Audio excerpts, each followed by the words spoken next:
Okay. All right. Well, good evening, everyone. It's so nice to see all your beautiful faces. This is the White family. My name is Gizem Salcıgil White. I'm the former president of ATDC and a current board member. And I'm here with my husband, Nathan White. And he'll be talking about privacy policy and new technologies tonight. But before that, I wanted to congratulate you all for being selected for this program, because when we first established the Young Cultural Ambassadors program in 2017, we really wanted to create a signature program with community building spirit, where you will be becoming goodwill ambassadors and you will learn about cultural exchange, and it will be so valuable moving forward to have that experience. And I know you're in such great hands with Demet, with Skve and Mina. They put together an amazing program for this year. Even though it's all virtual, I feel like there are more opportunities out there, and you're meeting people who are sometimes not available in normal conditions. So everything appears for a reason. I would like to give the floor to Nathan now, and he will start with introductions, I believe. Sure. Actually, I was thinking before I introduce myself, it would be great if we could introduce everybody on the call, so I know who's talking, and if we could say who you are and what you're interested in, what you're thinking about, maybe for career path, or what you're thinking about studying in school. We can talk about things and make sure that it's relevant and interesting for everybody. It is always difficult to do introductions on a Zoom call. So one thing I like to do is just, once you introduce yourself, identify the next person that you can see on your screen, and we can try to get some through people that way. That way we don't have that awkward, who's gonna talk next? So I'll do my introduction last, because I'll probably go into some history. But I see on my screen, Nina, could you introduce who you are? And maybe just really quickly, we've got a lot of people on, so maybe just really quickly what you're interested in studying, or what you're interested in for a future career. Okay, sure. So my name is Mina, and I'm in 10th grade, and I'm interested in global business, like the intersection of international relations and business. And my next person is Sandro. Hi, I'm Sandro. I'm a sophomore. I'm interested in business as well, but I want to be more of an investor and a business owner.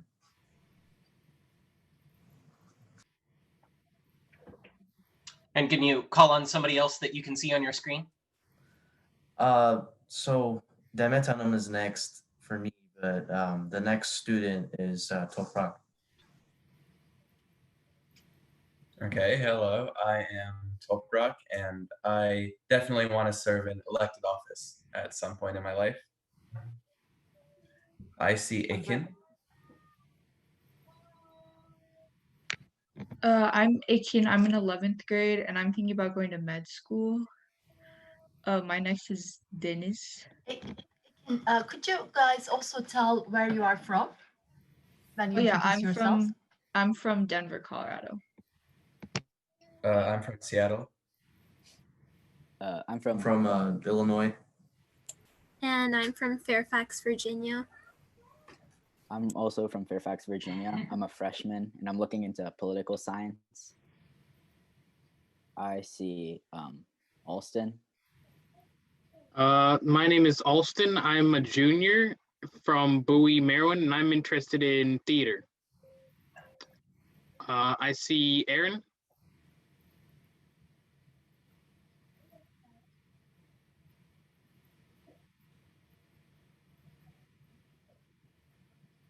Aaron, can you hear us? Oh, sorry. I forgot to mute.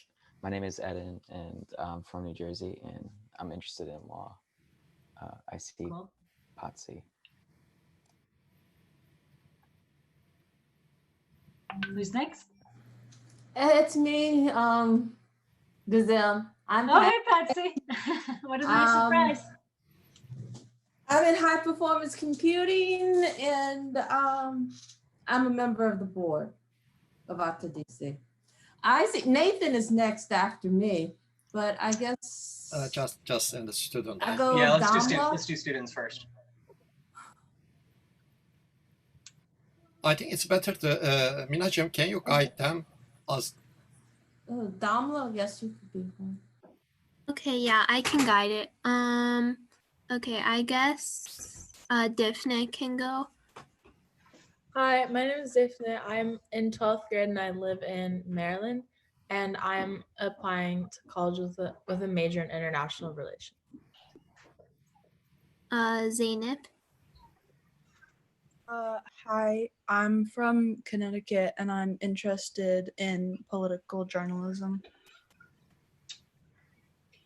Dila.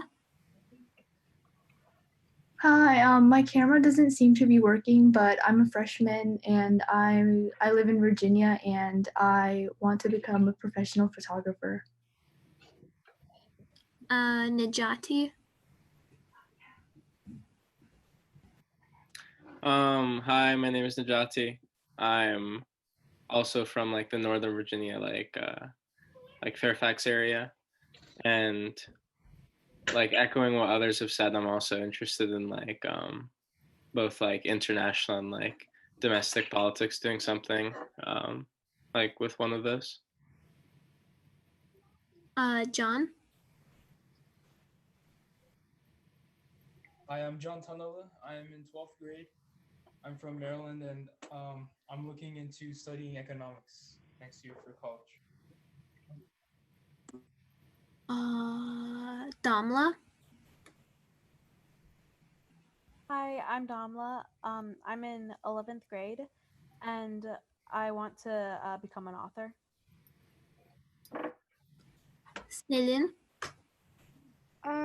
My camera's completely broken, so I can't turn it on at all. But I'm Sidin. I'm in 9th grade, and I either want to go to surgery or entertainment, and there's a plane outside my window, so you can hear that. Oh, and I'm from South Dakota, so Sioux Falls. Cool. Awesome. Zane. Hi, I'm Zen. I'm a sophomore and I'm from Pennsylvania.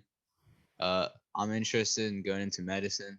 Not exactly sure what field yet, but just something in medicine. Ella. Hi, I'm from Virginia and I want to study veterinary sciences. Great. And Alara. Hi, I'm Alara. I'm in 10th grade. I'm from St. Louis, Missouri, and I'm interested in international relations and journalism. Okay, I think that was everybody. Did we miss anyone? How about Damla? No, Damla went, I think, right? Yes. Okay, well, I guess it's my turn. My name is Nathan White. I'm originally from Southern Indiana. I'm married to Gizem. Obviously met her not in Southern Indiana, in grad school. Really impressive. You guys have a lot of really interesting career paths and really interesting things that you're pursuing. I guess I should start. It sounds like most people are about out sophomore. And I am so impressed. Everybody on this call has an idea of where they want to be and what they want to do in the future. I'm not sure that I was that confident about what I was going to do when I was a sophomore or a junior or in some cases a senior. And one thing I do know is that it changed a lot. And that was not all that easy. I remember back then you had to have a career path. And I had counselors who would always say the career path. What do you want to be when you grow up? What is your end career? And then work back, how do you get there? And I always thought that didn't make a lot of sense. That let's say I want to be president, so I have to go, or I want to be on the Supreme Court, so I have to be an attorney general, and I have to be in the right place, and I have to clerk with the right Supreme Court justice, and I have to go to the right law school, and to get in the right law school, I have to get the right PSATs, and to get the right PSATs, I have to get in the right AP classes. And that never really made sense to me because there's a lot of things that I wanted to do in the world. And if you have a career path that is piece, anything that doesn't work out perfectly ends up appearing like a failure of, oh no, I didn't get the right AP class. So now my entire career path is ruined. The way I like to think about it, and I still think about it, is more of a circle, that where you are now is the center of the circle. And you might have an idea where you want to go on the edge of the circle, but you don't really know necessarily how you're going to get there. You know, you just want to go in that direction. And so you might say, okay, I want to go for an internship in this field. Maybe it doesn't have to be the exact right one, but I know I want to get in that direction. I want to learn those skills. I want to have those kind of experiences. And that's pretty much how my career path has moved. Like many of you, I originally really thought I wanted to be a diplomat. I wanted to go travel around the world. Growing up in southern Indiana, I really wanted to see more of the world. You might have heard Indiana's pretty flat. There's a lot of corn and not a whole lot else going on. So I really wanted to just get out of Indiana. And that was my first big goal, of just leave Indiana, because I grew up in a place where most people never left town. Most people stayed there, grew up, took jobs in a local factory back when there were still factories, and they were happy in life. And I knew I wanted to go see the world. My end goal, my dream was travel around the world and go live in foreign capitals. But step one was just get out of Indiana. And that was find a school, find a way to do it, find a way to be able to pay for it. This school is really expensive and it costs a lot of money, and you're going to be saddled with debt for a long time. So you think about what is the step in the right direction. And so the first thing I did is I got out of Indiana. I went to a school in Kalamazoo, Michigan, which I doubt many people have heard of, but is like 40 minutes north of Indiana, like just outside the border. But the reason I went to that school was, first of all, scholarships. That's really important. Secondly, it was outside of Indiana, so I knew I was going to break out of the gravity of where you grew up and where you know people and where things are safe and, you know, where your parents can help you out when you need them. And also, they had a program that was set, I think it was 90% of juniors went abroad and study abroad for a year. And so that was a goal of, I knew if I got into that school, I would be able to go abroad and study overseas. And that was my first goal. Like, I had a general idea of where I wanted to go in my career, but that was the first step. And I knew that I was confident in that as a first step, because it was moving in that path of that direction of more international experience, being able to travel, see more of the world. And before I graduated, I ended up studying in Italy, Brazil, Hong Kong, Shanghai, and Beijing. So I accomplished a lot of my goals of started to see the world. However, the more I learned about the world, some of my goals changed again. Around that time, back then, hopefully long before any of you were paying attention, but the United States went to war in Iraq. And that was a momentous occasion for me. And it changed my perspective of, rather than being a diplomat, I realized I would not be a good diplomat. And that the United States, my country, was doing something that I fundamentally disagreed with and didn't think that I would be able to defend living in a foreign capital. So I had to change. And that wasn't a disaster. That wasn't a bad thing. It wasn't, oh no, my career path is ruined, because my career path was, I want to go in this direction, not this exact same thing. So I was able to pivot quickly, or pivot relatively easy without it seeming like a disaster to me. My first thought was I was going to go to law school. Like a lot of you, I knew I wanted to be in public service. I knew I wanted to potentially maybe run for office someday. Maybe I wanted to do something in DC. And so I thought, what is the path to do that? Go to law school. That's what you do, right? I remember reading an article, it was in the New York Times as I was thinking about it, that said there were more people enrolled in law school at the time than there were law jobs in the country. And that made me realize, I don't actually want to practice law. Why would I go to law school for 3 years, take on all that debt that I'd be paying back when I don't actually want to practice law? I don't need that degree. So I pivoted again and thought, what else could I do that would move me in that direction? And I found a program in Boston at Emerson College that was really interesting to me, because it was a master's degree in marketing, communications, and advertising, but it was at a school with a big international focus. It also had a big political communications focus. The political communications was an undergrad program, but it still drew me to the school. I did not plan on going there. It wasn't part of my career destination. I didn't, when I was 15 years old, I had no idea I was going to go to Emerson College, but it ended up being one of the best things that ever happened to me in my life, because that's where I met Gizem. That you can't plan for everything. All you can do is adapt to what life has to offer and to take steps in the direction that you want to go. So when I was thinking about this and talking about my career, you know, I think probably the most interesting thing in my career is probably the job that I have now. But the reason why I have the job that I have now, and to understand the job that I have now, you really have to understand it as a journey. If I had applied for the job that I have without any of the previous history of how I got here, I wouldn't be qualified for the job and I wouldn't be good. So the moral, I guess, of this part of the story is think about where you want to go, but don't tie yourself to it. Focus on the general direction that you want to go and look for opportunities to move in that direction.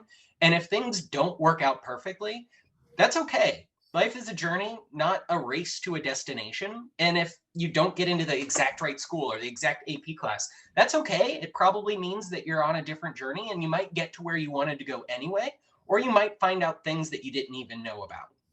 So I guess I should jump forward from high school. I'm going to skip over 10, 12, so let's not talk about how many years it's been since I was in school. And I'm going to jump to the job that I have now. The job that I have now is I am the privacy policy manager for Facebook, covering augmented reality, virtual reality, and our advanced research divisions. That's a mouthful. It doesn't even really fit on a business card. There's so many different things that I cover.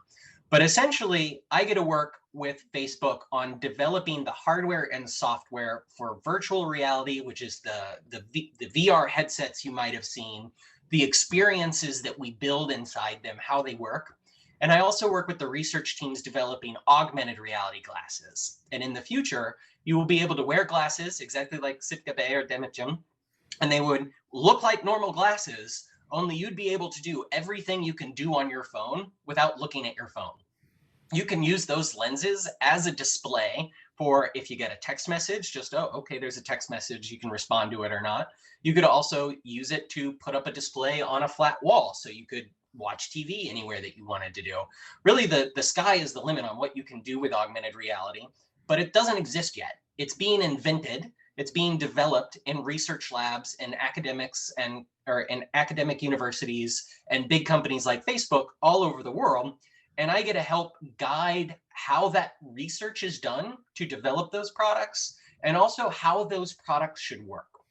And my focus is on privacy, is how do you protect user privacy and bystander privacy in a world where we're all carrying around devices on our bodies that have cameras, that have sensors, that have cameras on our eyes, that have cameras into the world, and collect data in new and novel ways.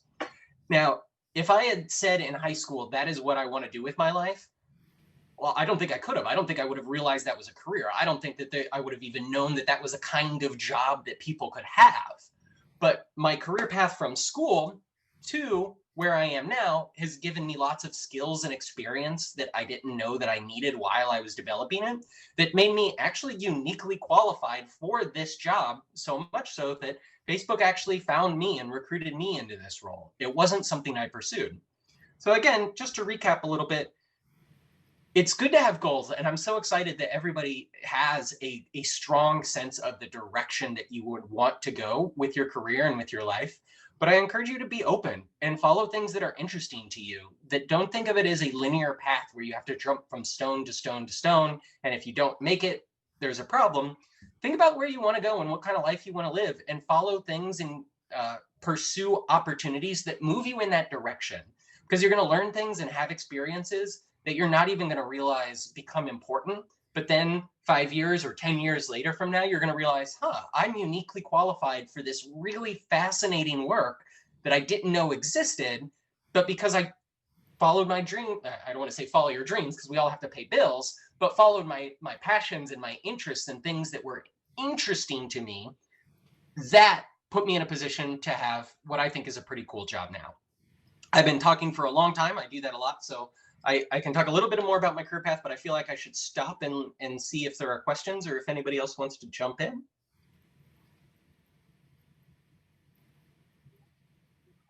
Okay, no, I'll ramble a little bit more then. So when we previously left off on the last episode, so I went to school in Emerson College in Boston, Massachusetts, where I met Gizem.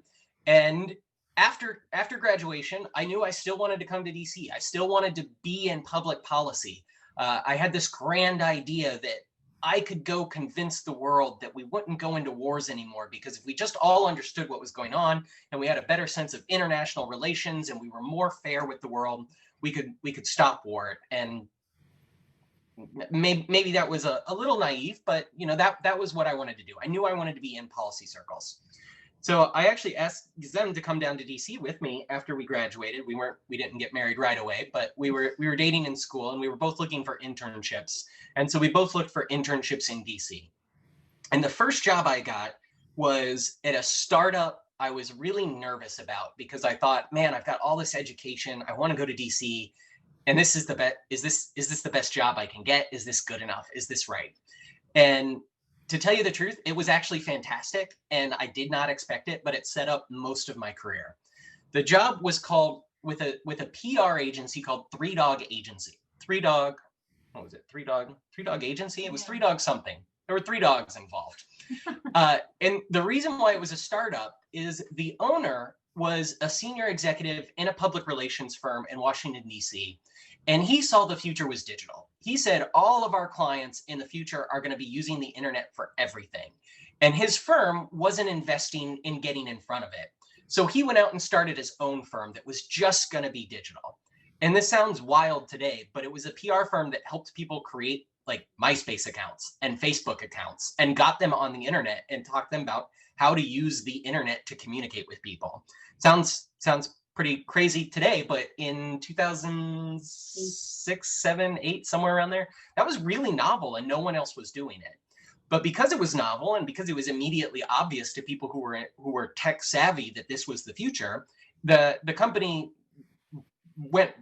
got lots and lots of clients really, really fast. So much so that within 6 months, the company had to sell, that there was no way that it could scale up fast enough, that there were so many clients and so many people who wanted to work with them.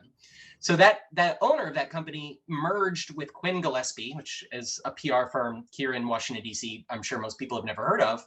And after he sold, he retired for a little bit. And now he went on to he's the senior vice president for global public relations at CNN. So he had a pretty cool path by trusting, hey, I think this is the future. I think this is where people are going to want.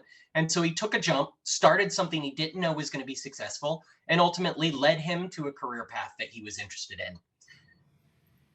While I was there, I started working with a couple of members of Congress, one in particular who I got along pretty well with and invited me to come work for Congress. So I worked for Three Dog Agency for probably about 3 months. And then I went to go work for the United States Congress and the House of Representatives. That was a pretty amazing job. Very, very, very difficult, but also really informative and taught me a lot about how Washington, D.C. and public policy really works. If you think about members of Congress, they vote on stuff and they make law. What do they vote on? How do they decide what their positions are? How do they decide? How do they learn what their positions should be? It was really interesting for me to see what the incentive structures were to bring issues to Congress and how you would build coalitions of members of Congress in order to be able to get a law passed or do something. I worked for Congress for 5 years and had lots of great experience. I got to work on Obamacare, which is still relevant today. I worked on bank bailouts. I worked on investigations. I worked for the Oversight and Government Reform Committee. One of my favorite little claims to fame is I was a techie guy and on the internet, and I really liked Reddit at the time.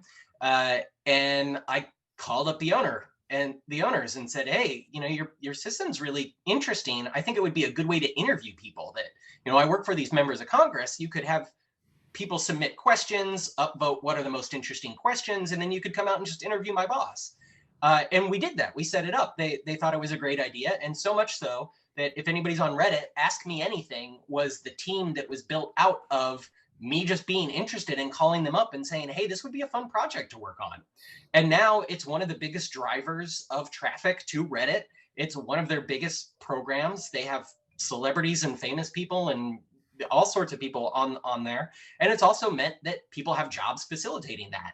It was not something that was part of my career path, not something I expected to do. It was just, I'm interested in this, and I think this would be a project that would work, and I've got an idea for how it would work. And so I went out, asked people to do it, and was able to create something from it.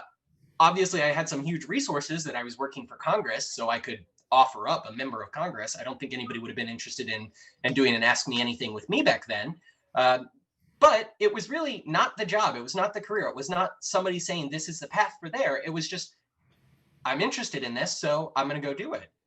Ended up being really important because Reddit was based in Silicon Valley, and Silicon Valley is where a lot of tech companies are. And those introductions I made probably like 10 years ago ended up being relevant to my future career. You never know who people are, or where they're going to go in life, or how they can be useful in the future. After Congress, I worked for several years, 3 or 4 years as a political consultant. And some of that was what you might expect of counting votes and teaching people, how do you get a bill through Congress? How do you get Congress to pay attention to your office? But a lot of it was also just using technology and teaching, frankly, old people how to use the internet. That there's a lot of like think tanks or policy shops. One in particular I used to work with worked on food policy. They were focused on agricultural policy. They were particularly concerned about a lot of the pesticides that you used in American agriculture. And they really had like 3 or 4 big funders, and the 3 or 4 big funders would write checks for $1 million a year. And so the organization would operate and they could do their work in Washington, D.C. But increasingly, they wanted more than just, hey, we represent more than these 4 rich people. We want to represent people. So they started building mailing lists of, hey, we want to call this member of Congress. Call with us. Get our attention. We are people. We're collectively doing this. So I helped them build grassroots armies to support their causes. You can't get people to do things like that they don't already believe in. So it requires talking to people, understanding concerns, listening to them, building coalitions. And also, when you have a lot of people who support what you're doing, fundraising gets a lot easier because you're no longer reliant on 4 people writing $1 million check every year. You can say, okay, well, this year you only gave 500,000, but we've got another 500,000 from grassroots donations of people giving $5 or $10. I know that sounds a little bit weird, but that was actually a pretty good business for me in that time in Washington, D.C. of no one knew how to use the internet. No one knew how to use the internet to communicate with people or to raise money. And just by being passionate of, hey, I know how this works, and I've got an idea that could improve your fundraising or improve your list building, I was able to create a career. I then had a little bit of a transition. It made sense in time, but I started working more and more on tech policy. I've always been kind of a techie person, and in Congress, I worked on a lot of tech issues and got a reputation for being that techie guy who can help you out with Facebook and stuff. Because I did that, I also started working on something called the Patriot Act, which was a bunch of bills that were packaged together and passed right after 9/11. And it was mostly surveillance related. It allowed the government to investigate people more easily. And I worked for a member of Congress who was convinced that it was being abused, that the government was doing something that they were not telling people about and was concerned about it. So when I was in Congress, I did a lot of studying on surveillance law, Patriot Act, issues like that. And then in around 2013, Snowden leaked a bunch of documents that confirmed everything we thought was going on but couldn't prove it was true. The government really was listening into phone calls. They really were tracking people on the internet. And suddenly what it had been sort of a hobby, maybe even a conspiracy theory, was validated. And suddenly all this work that I had done that I never really thought was going to be relevant to my career suddenly became incredibly relevant to my career, and I was in demand. I shut down my political consulting company and I worked for an organization called Access Now, which focuses on human rights and technology. I helped them advocate in DC for surveillance reform, tried to get bills passed to amend the Patriot Act so that more people would have more freedom on the internet and in their real lives. And it was that work that made me interesting to Facebook. Again, never planned on working for Facebook, never planned on working in this particular industry.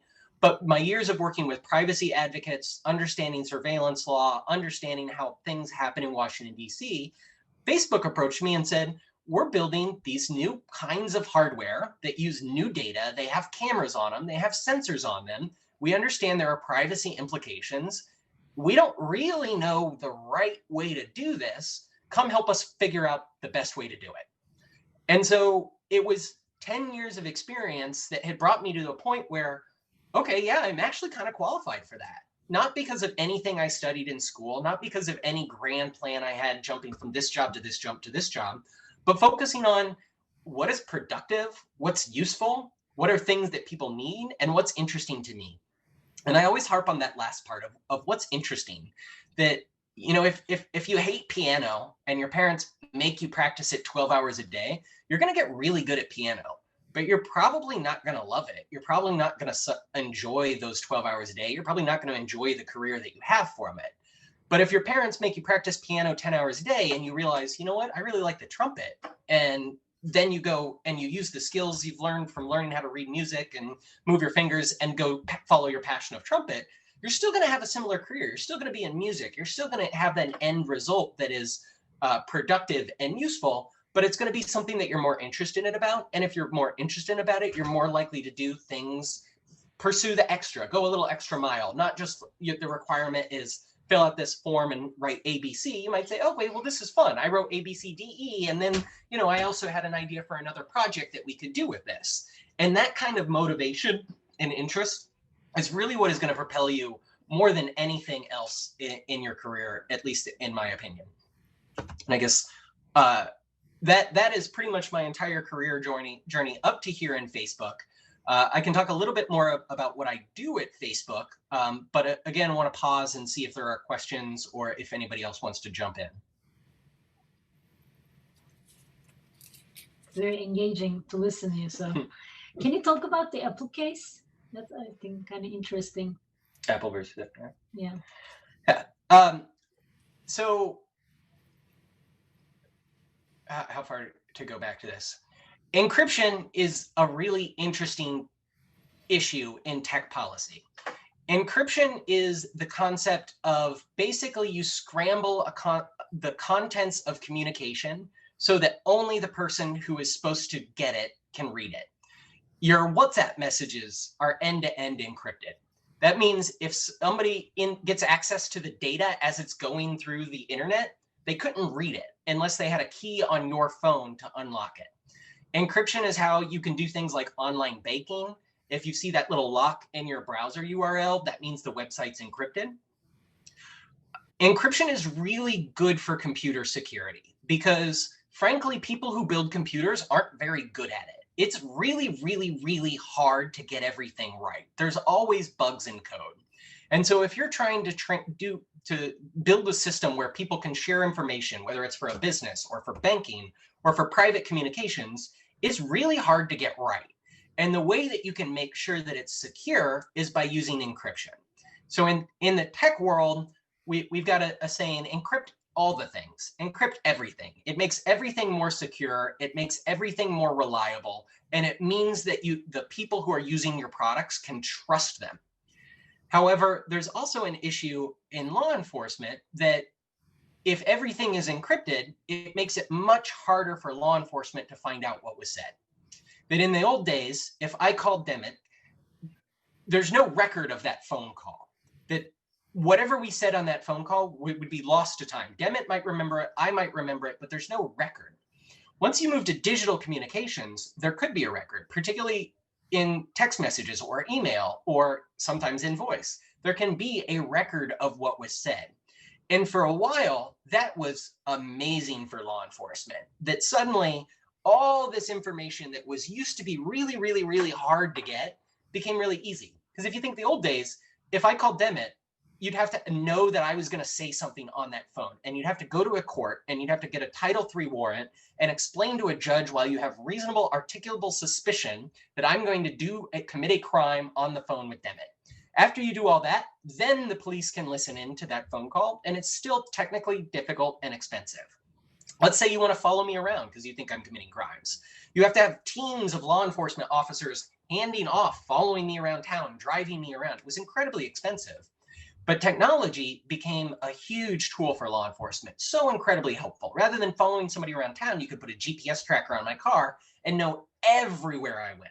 You don't even really need to put a GPS tracker on my car because this thing is pinging cell phone towers 30 times a minute, and it knows where it's located within my house to a meter. This device is a tracking device that knows everything about you. That was really useful for law enforcement, and suddenly they were able to get data and stop crimes that they never could before. However, encryption started to change that dynamic a little bit, that suddenly things that law enforcement had started to become reliant on became harder to get. And it depends on who you talk to. So advocates will say this is the golden era of surveillance because everything you do creates a digital record that a law enforcement or government could use to track you, know what you're thinking, if they can follow what you're typing into your computer, who you're talking to, what your location is, what time you went to bed, things like based on your web traffic, what your sexual health might be like, what your physical or mental health might be like, personal information. And so as that increasingly became encrypted, law enforcement became increasingly concerned. And in 2020, a while ago, the director of the FBI did a giant press conference and he said, hey, law enforcement is going dark. That things that you rely on us to go stop people from committing crimes on the internet, from exploiting children on the internet, from sharing the evidence of exploited children on the internet, we've been able to stop that, but we're losing some of that information because of encryption. And so we need to have a conversation as society, how much encryption should we have? Should there be a backdoor that law enforcement should be able to get things? A backdoor in law enforcement is like a screen door on a submarine. You can't build a door that only the good water gets through. It's a screen door anybody can get through a back door. So it focused on this debate between law enforcement and tech policy activists and human rights activists about how much encryption should be able to be used. This was relevant for me because I was working for an international human rights organization that focuses on users at risk around the world. We would work with people like gay rights advocates in Saudi Arabia, good government advocates in Thailand, people who are investigating war crimes in Syria, people who were let's say not popular journalists with the government in places like Turkey. And we would represent in those conversations where we would say, you know, there's this idea that encryption is bad because bad people are using it. And yes, criminals are using encryption to hide their tracks, but also good people are using encryption. If you want to have evidence of war crimes come out of Syria, if you want to know what's happening in Thailand, I say Thailand because there was a period where people thought the government might be complicit in a lot of human trafficking that was going through the country. You need to be able to have encryption so they can have secure messaging. They need to be able to get the evidence out of the country. Human rights defenders around the world use encryption every single day. Also, everybody uses encryption every single day. I'm sure everybody uses banking, or if you have touch to pay, or those chips in your card that are touch to pay, or that you push into the machine, everything that's been swiping, all of that isn't using encryption. And you can't break encryption for some people and still use it for those other people. I worked behind the scenes directly with the FBI and members of law enforcement, NSA, CIA uses a surprising amount of encryption in Congress. And it became really public when, after a terrorist attack in San Bernardino, California, the FBI recovered a couple of iPhones that they thought might have evidence on them, but they were locked, and they were locked with a kind of encryption that they couldn't break. So they called it FBI versus Apple. And FBI published they went hard after Apple and tried to get Apple to re-engineer their entire operating system so that no one could have fully encrypted phones. They ended up ultimately dropping the case. They weren't successful in getting public opinion on their side, and it looked like they were going to lose the court case, so they ended up dropping the court case. Ultimately, they were able to hack into it anyway, which is another really interesting area of surveillance law and tech policy, government use of hacking, which happens way more than you'd think. And it's really interesting, particularly because there's no legal basis for it. They do it absent legal authority, not illegally, but absent legal authority. Well, that's debatable. In some ways, there's legal authority. It's an esoteric area of law with differing opinions, and I shouldn't state as it's as black and white as that. So surveillance, again, camera, encryption, technology, policy, law enforcement, how to use data. Not experience that I was planning on having, not something that I would directly say, like, I need to do this because it's going to get me that job at Facebook, but it was following things that I was interested, working with people who I thought were interesting, who needed help and who needed my time. And that was another experience that presented itself, that then that experience opened up new doors. Was that what you were asking me? Ooh, that was quite an answer. Wow. I mean, Nathan, thank you so much. This is fascinating stuff, mind-blowing presentation, your history, all of it. And it's also a bit intimidating because the topic is very new and complicated. So I don't know if there are any questions, but maybe while they're thinking about it, Sandra, did you have a question? Since you turned on your camera. No, sorry, I just had to grab something, so I turned my camera off so you guys just wouldn't be staring at my wall all the time. Okay. That's okay. I do that all the time. But I have a question. So I also, because we just had the election, and I find the topic of freedom of expression and its use on social media fascinating, or media for that matter.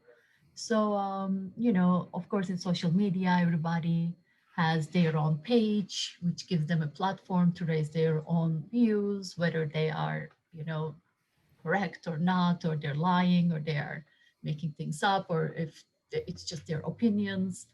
So how do social, like for instance, a company like Facebook handle this, or Twitter, or what should be, like how do we approach these issues?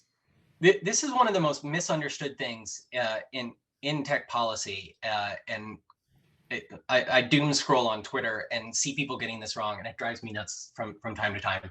But you have to think back of where law came from. That, like the common law British system, where everything is just based on experience and what happened before. Almost everything in law and policy is derived from something else. So let's go back with television. That television used to be broadcast over the airways. The airways have a limited amount of bandwidth and spectrum. And so a limited good in the United States is publicly owned. That not just anybody can start broadcasting over the airwaves because it's publicly owned, and if everybody starts broadcasting at the same time, it would be a muddled junk. So what the FCC did was they said, we will license spectrum on this airwave so that you can broadcast on channel 4, and you can broadcast on channel 6, and you can broadcast on 101.1. And you have paid for the right to do that, but these are public airwaves, and you are using a public resource. And so in exchange, you have to do things like promote the public interest. You have to carry the presidential debate when there's a presidential debate, because that's in the news. That's why the broadcast companies all have news desks. That's why there's the 6 o'clock news on channel 6. Not because they made money. It was part of the deal that for channel 6 to exist, they had to broadcast that. Also, because it was going over the airwaves, there were issues of decency, of, well, this is over the public airwaves. Anybody could access this. We don't want you broadcasting pornography that a child could just tune in. And there were cases on what exactly is pornography. There's a famous line from a judge, I don't remember his name, says, I don't know what pornography is, or I can't define pornography, I just know it when I see it. There's a lot of legal history about what you're allowed to broadcast over those open airways. And so Congress ended up passing a law called the Communications Decency Act, which defined what you're allowed to broadcast over those public airways. But they made an exception for cable TV. HBO is a subscription model that goes over a cable. You're not using public airwaves, it's a private company. So that private company not using a public good is not controlled the same way over the CDA, Communications Decency Act. They also said the internet is different. The internet is not going over public airwaves. So the internet has some exemptions as well. So there are rules that govern broadcast television that don't apply to subscription-based television or to the internet. And one of the things that they built into that to protect the internet was, well, first of all, the internet is very different from broadcast television. Broadcast television, you turn it on and you hear it. You might yell at your TV screen, but the people on TV can't hear you. That's a one-way communication. The thing about the internet that was really interesting is that it's two-way communication. You can actually talk to people on the internet, or you could post something on the internet and people could have comments on it. And so as that was developing, Congress wanted to protect that right. And so they said that a platform is not liable for the things the users on that platform say. So if I say, hey, my name is Nathan and I'm happy to be here today, and somebody in a comment underneath it writes something really nasty, the company that broadcast, or the company that owns the platform, is not liable for what you say on it. That is you saying it, not the broadcast company. Does that distinction make sense? Okay. So that's where social media is very different, in that a company like, let's say Twitter, because that's easier, I don't work for them. A company like Twitter, it exists in two areas of the Communications Decency Act. The first is, it is a platform, so it has protections that it's not liable for everything everybody says on that network. So if people come on that network and say horrible, horrible things, they are not legally obligated, or there's no legal penalty for them. There are exemptions. Child exploitation is a big one. Intellectual property is a big one. And there are areas of law where Congress has passed legislation to say, in these areas, you must take action for the public good. But other than that, you don't have any liability. However, if you could say anything you wanted and there was no moderation, it would be kind of like 4chan. If anybody's been over there, it's just chaos of random gibberish of people saying nasty things. If you remember old chat rooms or when people would post on local stories, it would just be horrible, horrible stuff. So the companies are able to create rules that say what they want on their platform. And they are able to do that because they rely on the exemption the same way HBO did, of it is not using public airways, it's in fact a private company. And a private company is not governed the same way as a public broadcast of the CDA. In fact, they're protected by the First Amendment, that through freedom of speech, they are allowed to choose what they put on their platform, but they can't be held liable for the negative things on their platform, with the exception of like child pornography, terrorist content, intellectual property. So that becomes an interesting question, where what do you see on Facebook? What do you see on Twitter? That's actually a choice made by the company. And this is where, when you hear members of Congress like today, Facebook and Twitter were before Congress, of what is the issue of, should those companies be able to allow to express that control? Sure, Twitter owns Twitter, and you don't have to go to Twitter. You can go somewhere else, but a lot of people do use Twitter, and it's really useful. Because they are so big and because they've become the town hall of the internet, should they have additional regulation that controls what they are allowed to broadcast? Some people say yes. Very few people can agree on what those rules should be. Some members of Congress think that companies like Facebook should not make any judgments whatsoever. They shouldn't control anything at all. People should be able to say what they want, and there should be no algorithm to recommend anything to you. That is the idea somewhat behind Parler, but they still have editorial control as well. And some members of Congress say, okay, you're a private company. You can make the rules. If people don't like those rules, they can go somewhere else. Hey, Parler is a new organization. So the debate is really complicated, in that it is multiple laws and multiple jurisdiction, but without that protection that the internet has, we wouldn't have the internet that we have today. There would be no Reddit if Reddit, the company, was legally liable for every single thing that was posted to Reddit and every single comment that was posted on Reddit. They would have been sued out of existence immediately. And in fact, a lot of people argue that is why Silicon Valley is so successful compared to the rest of the world. Silicon Valley has a lot of really smart people and a lot of great resources, but it's not the only place in the world that has a lot of smart people. People argue that the reason why American tech companies have been so successful is because they have that legal protection. They are able to do that in ways that you just can't do in Europe or in Turkey or really anywhere in east of Europe. So it's complicated. It's hard to get right. Nobody seems to think that it's perfect, but the great debate in tech policy is nobody thinks it's perfect. Everybody thinks it's broken and it's wrong and it needs to be fixed. The debate is what is wrong and how to fix it, and can you actually fix it? It's a complicated issue. Yeah, fascinating stuff. So, I have a question. Go ahead. Could you talk about the Facebook main office and office culture? Then also they are accepting internship. Yeah, that's a great question that I probably should have prepared for. Office culture. It's been a while. We used to have an office.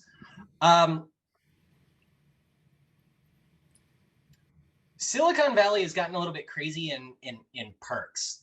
So the office culture is like any office culture of you do your work, you have to be responsible, you have to be respectful, you have to show up on time, you have to sit in your desk, you have to do the work, you have to use complete sentences. Well, sometimes Facebook's not so strong about complete sentences, but it's a job. You know, it's like going to school. You have to follow the rules, you have to do everything. But they also try to make it a fun place to work because they don't want you to think it's work. They want you to stay there all the time. So the way that I work is much more familiar than you'd probably think. That our main source of communication at Facebook is actually WhatsApp. It's a different version of WhatsApp, but WhatsApp is owned by Facebook. And the vast majority of communications I have is through a program that looks exactly like WhatsApp. And that's really easy and natural because I'm texting Gizem all day anyway. So I might as well just text the other people around me.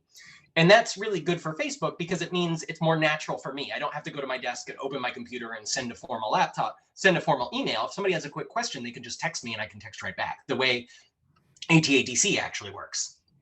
We also have a version of Facebook that we use instead of email, that if I email 10 people about a project, that information is locked in that email. And let's say I leave the company or any of those, or all 10 people of those leave that company. Nobody's going to know what happened there. So we use a version of Facebook. So instead of emailing 10 people, I'll post it in a group that is for that project. And then anybody who's covering that group can see the email, can see the comments, can see the flow of it. And it's really natural and easy because most people know how to use Facebook and know how to read comments on a Facebook page. So it's much more natural in certain ways and easier in certain ways. They also really like snacks. I'm not entirely sure why, but every company I've visited in Silicon Valley really brags about how much snacks they have. And I've gotten into it too, that it is kind of fun when you bring people to visit the office and you're like, what do you want? I've got everything. You want some esoteric, I don't know, snickerdoodle that they only make in Israel? Yeah, we've got 3 brands of it. Like we've got pretty crazy snacks. I think partly is they don't want you going out to have to go get food. They want you to stay there. They want you to keep working, and they want it to be an enjoyable place so you can do more work. So the culture is interesting in that it has a kind of relaxed attitude, and that it looks and feels more like normal social interaction than like a stuffy law firm office place. But it's still work. You still are focusing on work. You still have to have a work attitude. You still have to show up on time and get your work done and you still get graded on it and all that stuff. It's still a job. Internship? Oh, internships. There are internships. Unfortunately, that's pretty much all I know about it. I don't actually know anything about our internship program other than they are usually tech focused. They are usually undergrad level, and they are hyper competitive. We have about 1,000 interns come through every summer. I can look into more information and send out some Sitka, if you can relay it. I can look up more information.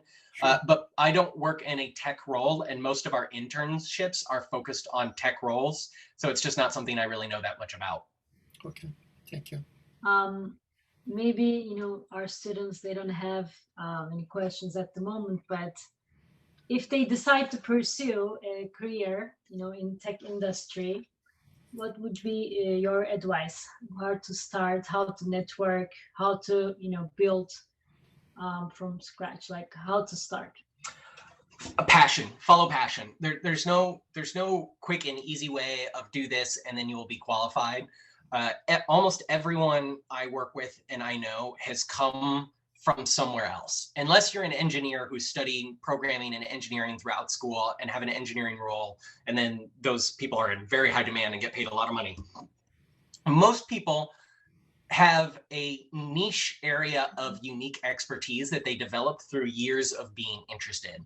So if you were interested in tech, I don't know much about the engineering side. If you're interested in tech policy, get on mailing lists, listen to webinars, follow what Congress debates are. If you get on emails for folks like the Electronic Frontier Foundation, Center for Democracy and Technology, Future Privacy Forum, Center for, did I say Center for Democracy and Technology? Who else? New America's Open Technology Institute, the ACLU. There's so many different organizations that are designed to inform you about what's going on. Just start paying attention. You don't have to be an expert in it. You don't have to follow every single thing, but being aware of what's going on and what's happening in the national debate. And then if there's something that's interesting to you, read more about it, learn more about it, try to volunteer in some way. But really being paying attention to something that's interesting to you will allow you to get more niche and more focused on that particular thing. And that will make you much more appealing. That if we put out a job that just said, we need a recent graduate who had 4.0 and excellent letters of references, we'd have 7 million applicants overnight and we probably would just throw them all out. But we might say something like, we are looking for somebody who has a passion for human rights and surveillance and technology. That might get you down to like 6 of us. And then you have a much better chance of getting in. I can look up informations for internships. Those are very helpful. I would say if you're not pursuing an engineering role, probably easier focus on something local, somebody who's doing something with tech, somebody who's building something or just using technology in an interesting way. You don't have to get into one of the big firms to be interesting to the big firms. If they have any follow-up questions, can they contact you directly? Sure. My email address is nathanwhite@fb.com. I actually had another question. So you said that when you were in high school, your ultimate goal was to kind of travel the world. In your current job, do you get to do that like before the pandemic? Oh man. Oh yeah. So you've touched on a sore spot for me. The pandemic really ruined my year. This year, I was planning on traveling to London 3 times. I was going to go to Singapore twice, South Korea, Japan. I was going to go to South Africa and maybe Nigeria. Thanks to Gizem, I get to go to Turkey a fair amount. Yeah, all that got canceled. I was looking forward to quite a bit of interesting travel this year, but unfortunately that got stopped. I also do a lot of domestic travel. The job that I was recruited for was originally supposed to be based in San Francisco, and I don't want to live in San Francisco and wasn't willing to accept it if they made me move to San Francisco. So I actually commute to California every other week until the pandemic started. Monday through Friday, I'd fly out Monday, stay for the week, fly home on Friday every other week. So that was actually a lot more travel than I really wanted. Got a little bored of the Bay Area or San Francisco airport. But yeah, great question. Actually, that's one of the reasons why I closed down my lobbying shop and worked with Access Now, because I wanted more international experience. That working for Congress and then as a political consultant, I really felt like I wasn't doing that. That's where I wanted to be more international. I wanted to have more focus on international communities, and I wanted to travel more. That's why I went to work for Access Now. And with them, I was able to do more travel and I had more of a greater international focus, which also helped lead to Facebook ultimately. I know our time is over, but if there are any other comments or questions, you can maybe take one more. Well, if there are no questions, I'll just say thank you all for your time. This is amazing to see so many people on still on Zoom at 7 o'clock at night. I know it's really hard to study and do everything in front of computers all day. So thank you for your time, for joining this conference, and for listening to me. I wish everybody well. And if you have questions, again, email is nathanwhite@fb.com, and happy to help. And may I also say, it was the best decision ever to move to DC with Nathan. So I was able to meet, a wonderful AT-DC community, and I was really, able to grow my career as well. So think about coming to DC. It's an awesome place. Internships on Capitol Hill are really good experience that look really good for any career, particularly in public policy or working in decision making. I often refer to working in Congress as finishing school. You will learn so much. You can also get internships through your local congressional office. You don't need to go to DC. You can work with your local office, or if you do want to go to DC, they can nominate you to go to DC. That's a really good way to get involved and great internship experience. Okay. Fascinating. Are we done? Thank you so much. Guys, can I ask everyone to turn on their camera so we can take a picture together with Nathan and Gizem? Is a memoir of the night. Let's wait for the cameras to turn. Oh, look great. Everyone oh, look, great. everybody's there. So smile again. Last time. Got it? Thank you so much. I got it. It looks great. I'll share it with everyone. Nathan, thank you so much for this. For this wealth of information. I'm sure it's going to take everyone a while to digest, but it was one of the best presentations. So thank you. And Gizemciğim, thank you so much for everyone's information. Gizem is the mother of this Young Cultural Ambassador Program idea. It was her idea when she was president of AT-DC. She came up with this idea 4 years ago. And we're very thankful because the program is still going strong, as you can tell. It was a team effort, and I'm so proud to see that, these brilliant students are being a part of it, and they will do just amazing after this program, because it's a once in a lifetime opportunity, and it will open many doors down the road. I think so too. Absolutely. Well, thank you so much, everyone. This was so much fun. Pleasure meeting you all virtually. Let's give a big round of applause, everybody. If you can turn on your microphones. And thank you all, Davidciğim, Minacığım, Sıtkı Bey, for inviting us to this great program tonight. We really enjoyed it, right? Mm-hmm. Have a good night, everybody. Bye. Bye, everybody. Bye, guys. Thank you.